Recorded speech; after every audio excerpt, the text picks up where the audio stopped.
Tajuk kajian: jenis kecederaan dan faktor penyebab kecederaan dalam perspektif pemain sukan badminton di Malaysia. Setiap jenis sukan yang diceruburi tidak dinafikan bahawa semuanya mempunyai masalah yang tidak dapat dielakkan, iaitu resiko kecederaan yang berlaku semasa bersukan.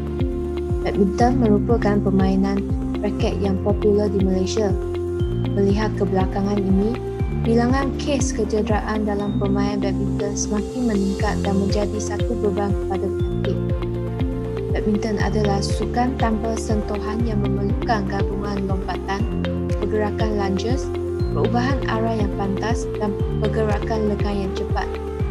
Kecederaan ini boleh berlaku disebabkan tekanan yang berulang dikenakan pada satu bahagian yang melebihi jurat pergerakan sendi tersebut.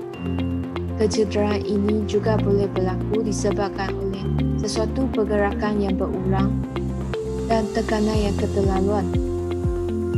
Tujuan kajian: dapatan kajian ini boleh digunakan sebagai penanda asas untuk mencegah dan mengurangkan terjadinya kecederaan berlaku dalam badminton agar dapat mengurangkan rintangan pemain badminton ke arah kejayaan. Terdapat 5 objektif dalam kajian ini. Yang pertama, mengenal pasti bahagian tubuh badan yang biasa mengalami kecederaan di kalangan pemain badminton. Yang kedua, mengenal pasti 5 jenis kecederaan yang paling biasa berlaku di kalangan pemain badminton di Malaysia. Yang ketiga, mengetahui perbezaan jenis kecederaan di kalangan pemain badminton lelaki dan pemain badminton perempuan. Yang keempat, mengetahui perbezaan jenis kecederaan di antara acara persorangan, bergu dan bergu campuran dalam kalangan pemain badminton. Dan yang terakhir, mengenal pasti faktor-faktor yang menyebabkan pemain badminton mengalami kecederaan. Metodologi kajian: reka bentuk kajian yang digunakan ialah kajian tinjauan dengan menggunakan data kuantitatif yang dipungut melalui soal selidik. Jumlah responden dalam kajian ini adalah seramai 86 orang, terdiri daripada 42 orang pemain lelaki dan 44 orang pemain perempuan.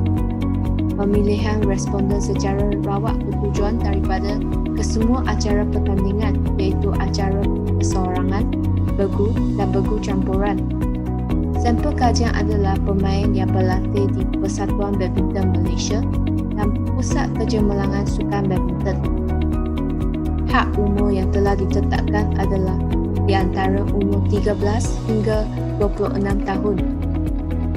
Instrumen kajian: borang soal selidik telah merujuk kepada borang selidik kajian Wong dan diubahsesuaikan berdasarkan keperluan objektif dalam kajian ini.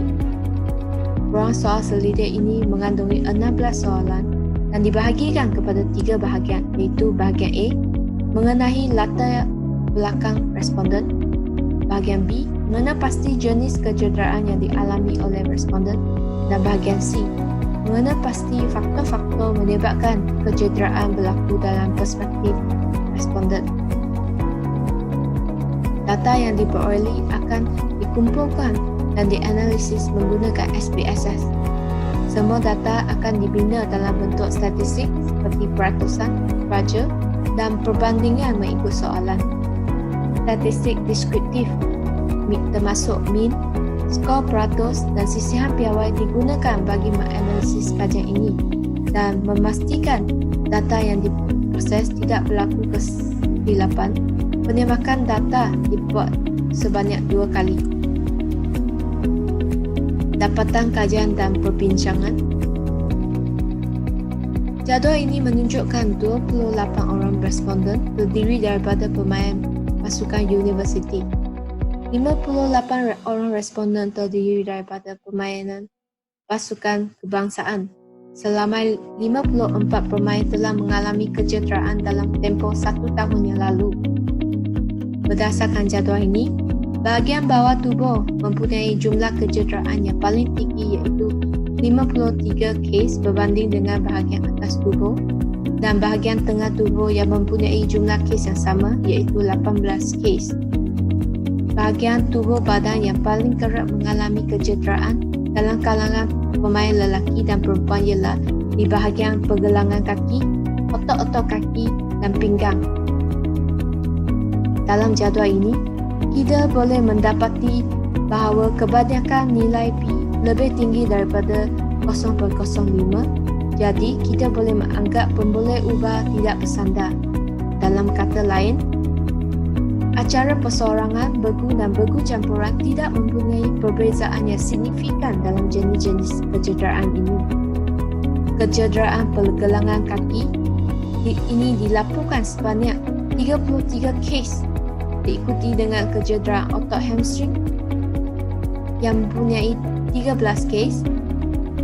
Berdasarkan jadual ini, terdapat perbezaan yang signifikan bagi kecederaan lutut terseluruh dalam 3 jenis acara ini, di mana pemain bergu campuran lebih kerap mengalami kecederaan lutut terseluruh berbanding dengan pemain acara perseorangan dan bergu. Jadual ini menunjukkan pemain perempuan mengalami bahagian kecederaan yang lebih tinggi di bahagian bawah badan berbanding dengan bahagian atas tubuh dan bahagian tengah badan. Manakala pemain lelaki mengalami bahagian kecederaan yang agak sama rata di semua bahagian tubuh badan. Raja ini menunjukkan 5 jenis kecederaan yang paling biasa berlaku dalam sukan badminton. Antaranya ialah pergelangan kaki terseluruh, diikuti dengan kecederaan otot hamstring.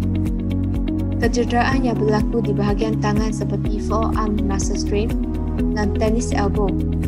Kecederaan di bahagian tengah tubuh juga dominan seperti lower back strain, abdominal strain dan tulang belakang dislokasi turut mempengaruhi banyak pemain badminton.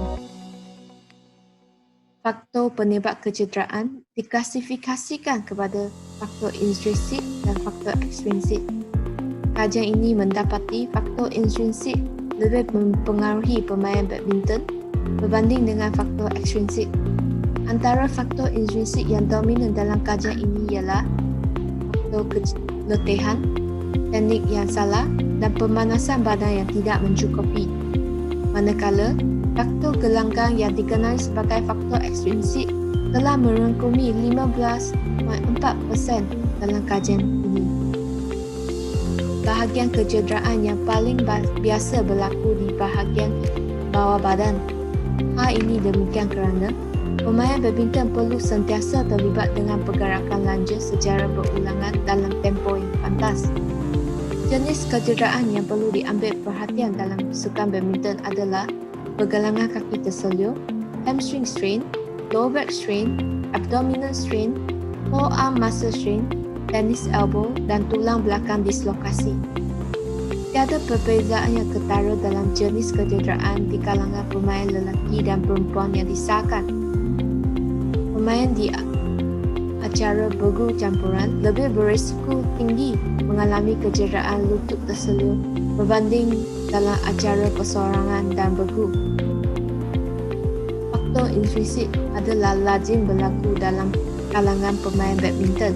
Antaranya ialah 15.4% disebabkan oleh masalah pemanasan badan yang tidak mencukupi, 16.6% pemain disebabkan keletihan dan 16% disebabkan teknik yang salah. Faktor ekstrinsik pula merangkumi peratusan yang agak rendah iaitu 24%.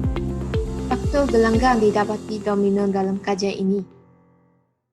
Kesedaran tentang kecederaan sebelum, semasa dan selepas melakukan aktiviti adalah salah satu cara untuk membantu pemain mencapai tahap prestasi yang memberangsangkan dan cemerlang dalam pertandingan. Setiap pemain haruslah mengetahui kecederaan dalam sukan badminton terdiri daripada kecederaan akut seperti pergelangan kaki terseluruh dan kecederaan disebabkan latihan yang keterlaluan seperti kesakitan pinggang. Kedua-dua jenis kecederaan ini dapat dicegah dengan menggunakan peralatan yang betul, pemanasan badan yang mencukupi, menunjukkan badan selepas aktiviti dan fizikal badan yang cergas untuk bersaing. Pengetahuan tentang pencegahan kecederaan dapat membantu jurulatih dan pelatih kecergasan memberi tumpuan kepada aktiviti otak tertentu yang diperlukan untuk mengelakkan kecederaan. Hubungan antara pengetahuan saintifik dan jurulatih, terutamanya dari segi biomekanik dan fisioterapi, akan membantu meningkatkan prestasi pemain dan mengurangkan risiko kecederaan.